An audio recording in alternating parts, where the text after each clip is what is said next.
Hello， 大家，上一次就為大家介紹一個高層海景單位，今次為大家介紹嘅呢一間就係地下連花園嘅單位，我哋一齊入嚟望下啦。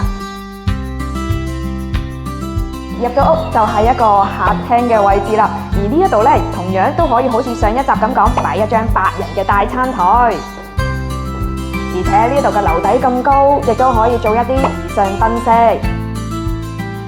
令到大家都可以喺一個自然而又時尚嘅環境裏面享受住每日嘅生活。而呢一間屋有咩咁特別呢？就係佢擁有自己一個嘅大花園啊！而呢一個花園亦都係臨海啦，可以望住嘅都係綠油油嘅山海景。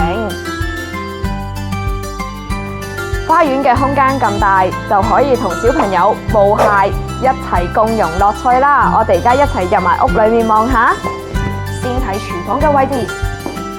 廚房都係標配嘅設備 ，Miele 嘅廚具，然之後再加埋 Miele 嘅焗爐啦，再配上佢已經做咗一啲收納嘅空間，而且呢一個 U 型嘅廚房係令到你做起嘢上嚟、煮起嘢上嚟咧，都係非常之方便嘅。